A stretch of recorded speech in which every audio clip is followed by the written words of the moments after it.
Hello everyone and welcome back to my channel. My name is Alison, the online piano and the online violin tutor. So in today's video I want to talk to you about how to buy a violin bow. Now I did do one of these videos way back when on my channel years and years ago. I haven't even dared look at that video. It's just probably going to be out of date anyway. And I don't think I quite spoke about the types of things that I'm going to talk to you about in this particular video. So the first thing I want to mention right off the bat is that choosing a violin bow is very, very subjective. It's very opinionated and it's very personal. Choosing a violin bow is not really anything like choosing a violin where I could play 10 violins to you in a video and tell you that this violin sounds dark, this violin sounds rich, this violin sounds like this, whatever it is. You can listen to it, you can listen to my opinions, you're basing it on price point as well. There's just a lot more to violins than there are violin bows, which are a little bit more trickier. And as I said, this is a very subjective subject. So the first thing I want to mention is that these are my thoughts and these are my opinions. These are my thoughts and opinions based on my over 30 years of playing the violin and teaching the violin and recommending violins and bows and everything to students. So all of this is just my opinion. You may have read something completely different. You may have been told something completely different. That's absolutely fine. You're here because I guess you want to listen to my opinion. Okay, the second thing I want to mention to you, if I'm looking down, then it's just because I've made a few notes on my iPad because I want to stay on topic and I've got lots of juicy information to get out to you today. So the one thing I'm not going to be doing is telling you specifically which brands, which specific bows to get, or anything like that. So what I will not be doing is listing a bunch of bows like I would with violins, you know, buy this brand, get this make, this model, this is good for this, that kind of thing. I'm not going to be doing that with bows because it works very, very differently with bows. So if you've come here to watch this video to be told exactly what bow to buy, then this video is not going to be for you. So thank you very much for watching this far and I'll see you in my next video. So if you just want to know how to choose a bow, which is the key to getting a good bow, then do continue to keep watching. But I just wanted to mention before anybody got upset with the video or put down in the comments that, you know, this video is useless, it hasn't told me anything, hasn't told me what bow to buy. I can't do that, and I will explain exactly why I can't specifically pinpoint certain bows and list them underneath as we get further on into the video. So this video is going to be for those wanting to upgrade their bow, or if you're buying your first bow, or you just need another bow for, I don't know, whatever reason, your old one's broken, or you just fancy a new bow, whatever it is. And this is independently to the violin. I have a separate video on how to choose a violin. I will link that directly underneath this one. If you, having just said that, if you are a beginner, and by beginner I mean, you know, not just someone who's literally 5 minutes ago opened up a violin and they're getting on with it, but, you know, a beginner, someone who's sort of been playing for 4, 5, 6 months to a year, something like that, you know, still considered beginner. So if you're someone like that, then you're going to have limited technical skill, obviously, because you haven't actually been playing very long. And it's very unlikely that you're going to want or need the qualities of a very expensive bow, like mine, for example. I've been playing for many years. I'm very technically advanced, so I'm going to be looking and needing different things in my violin bow. So I would say for now that you guys are just going to want to look for a good string bow with a good chamber curve, weight, proper balance and grip. So by chamber curve, what we mean is the curve that you get in the bow here. Personally for me, what you want to look for is the center of that curve to be in the center of the bow. And I don't really know if this is coming off on camera or not, but I don't know if you can see that the actual center of this curve is here. So I can tell you straight away that the balance of this bow, it's going to be absolutely rubbish because I've got the curve here. I don't want it here. I want it really in the center of the bow. This isn't a very good quality bow, and I've just told you this, guys, it isn't. So that's what you're looking for with a good chamber curve. This would be an example of not a very good chamber curve. This would be an example of a bow that you would get with a very poor violin outfit. So you're also going to be looking for good weight, balance and grip, and I'll go through each of those in just a second as well. As you get more advanced in your playing skills, you'll begin to recognize even more what proper balance and weight is going to feel like, and so your tastes are going to change later down the line because you're going to be, well, the longer you play it, the more the more familiar you're becoming with the instrument and the harder the music, and you're going to want the bow to perform in different ways. So, you know, choosing your bow that had the perfect balance for you right now is just going to be shocking later down the line, because you're going to feel, wow, it's too heavy here, or it's too heavy here, or it's too light here, and so on. So for now, just choose for now. I really don't think that you can really future-proof your bow, because you're going to be changing so much. So I would buy a bow that suits you now. You can kind of future-proof a short way into the future, but you're not going to be able to buy, for example, if you are a beginner, you've been playing for a year or 2 years, you're not going to be able to pick a $1,000 bow or a £1,000 bow right now and go, do you know what, that's going to do me for at least the next 10 years. It doesn't work that way,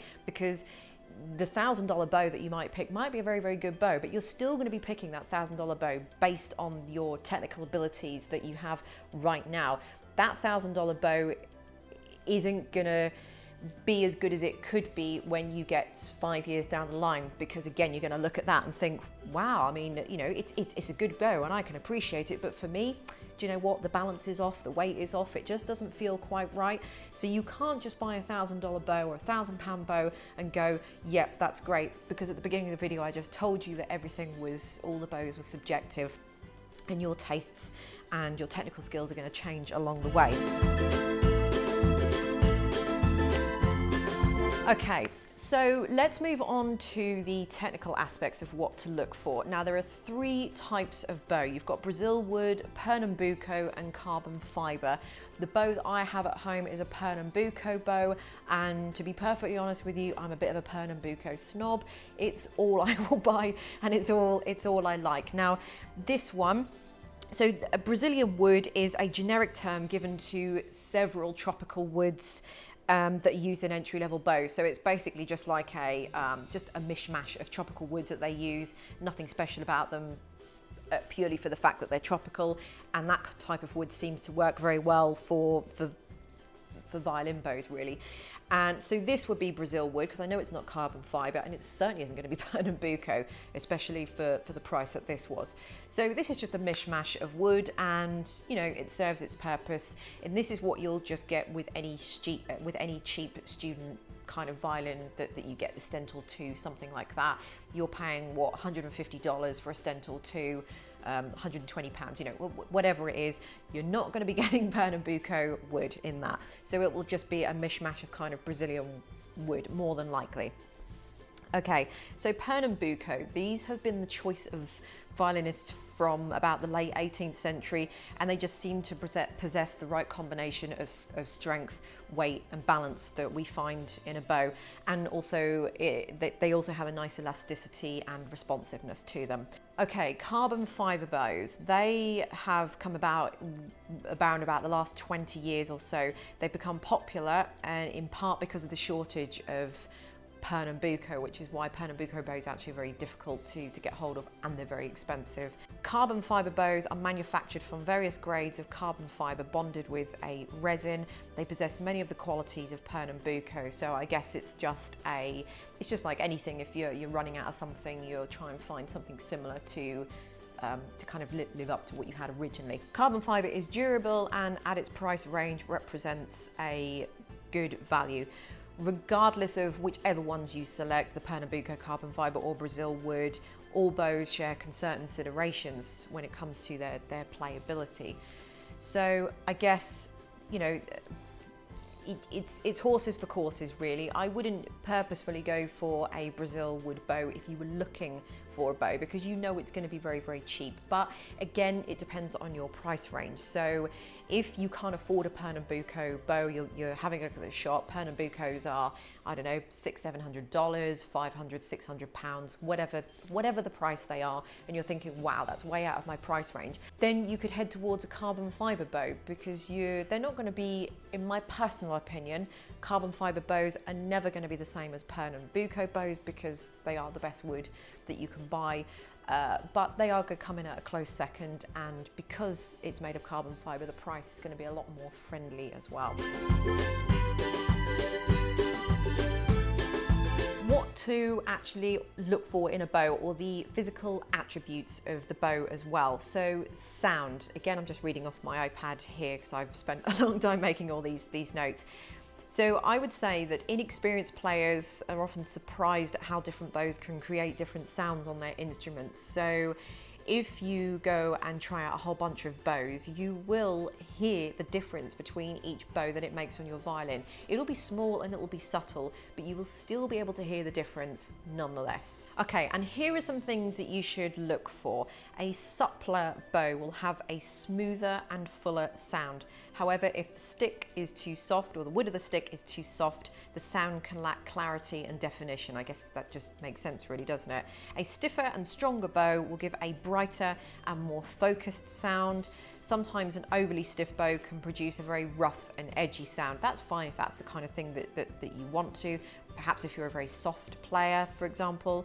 It's difficult to find a bow that will give both a smooth, broad sound and at the same time have great clarity of focus and the quickness of response that comes with a stronger and stiffer bow. So that's kind of night and day, chalk and cheese. You're not going to be able to have your cake and eat it. So it would depend on what kind of player you are, whether you're a heavy-handed player, a softer player, whether your violin is particularly soft and you want the bow to bring out more clarity and more sound. It's a little bit like choosing strings in a way. So you can choose your bow based on the sound, and again based on the suppleness of the wood and what it's going to bring out. But I would say as you're trying a whole bunch out, that will kind of become apparent as to what you like in terms of sound.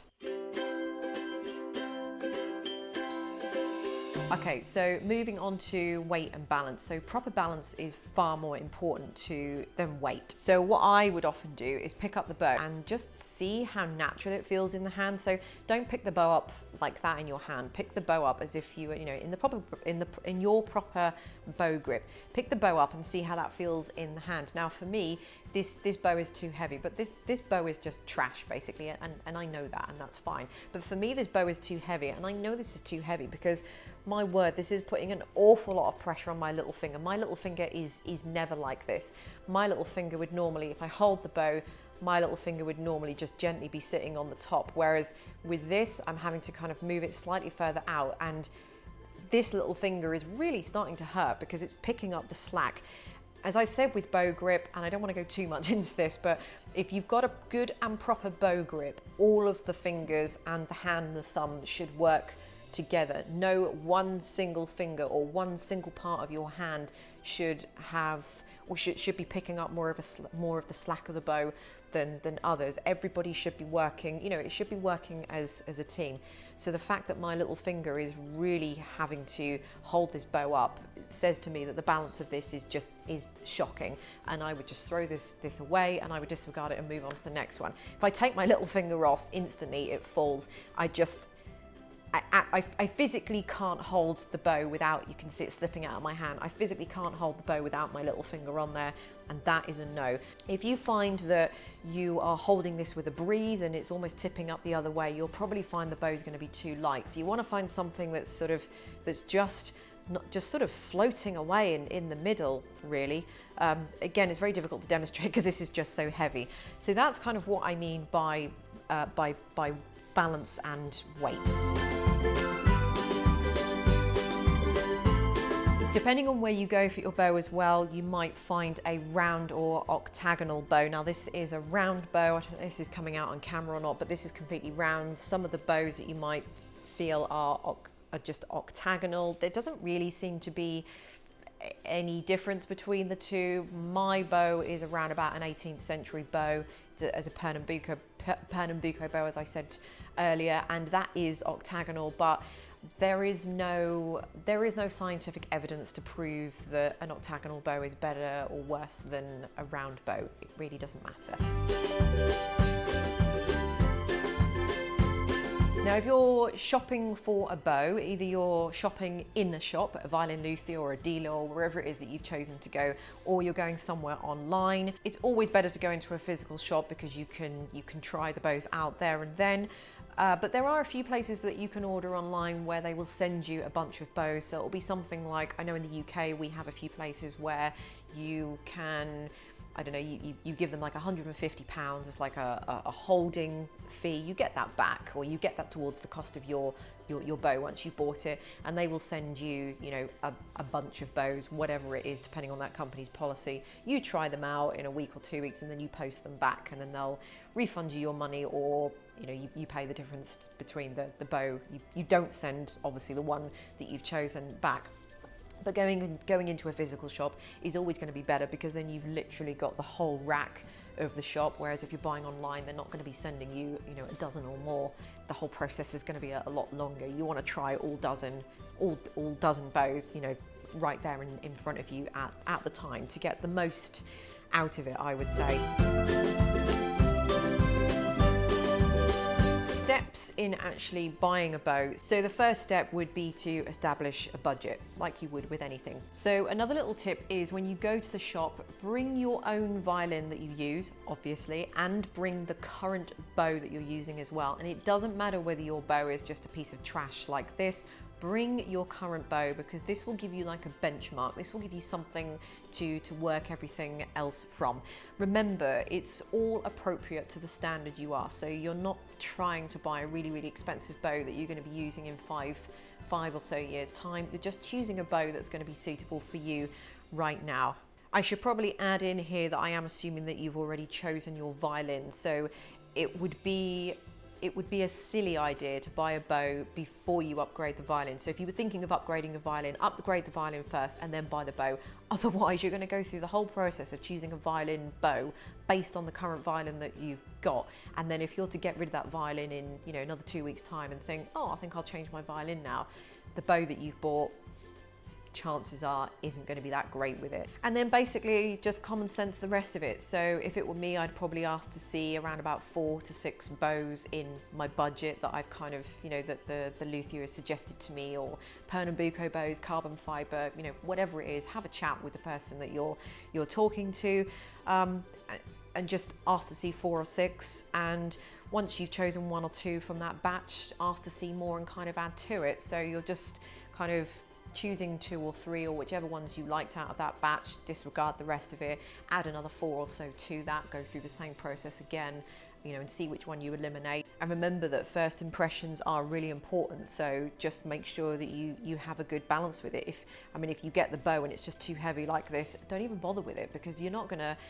like it. It's just like this. If the bow is straight like this, then it's going to be fine. But the minute you put the bow on like this, there's too much pressure in the hand, and then when you're doing staccato, you're not going to have enough power in the hand to do any of the technical bow exercises, because you're having to grip for dear life with your fingers. So just have a little kind of feel and a little play about with the bow just before you do anything. And also the empty part where you put your thumb between the frog and the ferrule, if that doesn't feel right, then for me, I would disregard the bow as well. And then as for playing, just make sure that you play a combination of bowing styles, including legato, spiccato, sautelé, so on. If you don't know what those mean, it doesn't really matter. Just try and play as much variety of different bowing, short bows, long bows, you know, moving up and down, just moving through the strings. Just try and do as much variation as you can, really.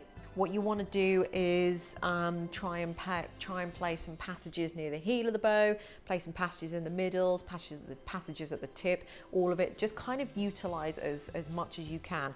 But do remember that you are there to look at a bow, not to actually practice. So I would try to play things that you already know how to play. Don't go in there trying to play things that you can't play or that you've just started to learn, because you're going to need sheet music. I mean, by all means, bring some music with you. There's absolutely nothing wrong with bringing any music that you've been working on with you, but just remember that you are there to specifically choose a bow and not to practice any pieces on the violin. And then basically after that, once you've kind of narrowed it down to maybe 2 or 3, for example, you might want to see if you can take those home with you and just try them out more extensively at home. You will have at least narrowed down the ones that you actually like, the ones that you like the feel of and the weight of, but maybe you're just not sure of the sound, and you can try it in your own acoustics in your own room, and, you know, just try them out more at home, you know. But at the end of the day, the decision is yours.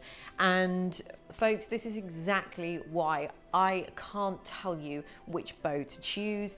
Some of you might pick this up, for example, and think this bow is great because it feels perfect, but for me, it's just too heavy. So this is why I can't say, go check the link out underneath, I've linked some bows, because the first thing you're gonna do is buy them, pick them up and think, what a load of rubbish, it doesn't feel right, my hands, you know, everything's gonna be off about it. So this is why I can't tell you exactly what bow to buy. Oh, and I just thought as well, when you're looking at bow hair, if you're seeing anything about bow hair, you've got different types of bow hair. This will have synthetic hair on it. So again, it's just going to be rubbish because it's just got synthetic bow hair on it. What you're looking for is probably something like Mongolian horsehair. I have blue Mongolian horsehair, which of course, which blue Mongolian horsehair is just a fancier version of Mongolian horsehair, where the maker of the bow or the bow luthier, whoever, has specifically hand picked out, believe it or not, strands of the horsehair. What they do, it's why it's so expensive, a very kind of meticulous process where they would get the hair and they'd individual strands and just feel down the hair to make sure that it feels nice and smooth before they use it. If it feels rough in any way, or you know, there's any little bumps or whatever it is they're looking for, they're going to disregard that. So it's blue Mongolian horsehair would be the creme de la creme of horsehair. And obviously you get what you pay for, so it's going to give me a nice smooth sound, nice expensive rosin is going to smoothly go on the bow, etc, etc. I know this has been an incredibly long video, I'm going to have to try and edit this down as much as I can, but it's so jam-packed full of information that I thought this would be a very, very useful video. So thank you very much for watching. If you've made it this far, hope it's been really helpful for you, and I'll see you in the next video. Bye.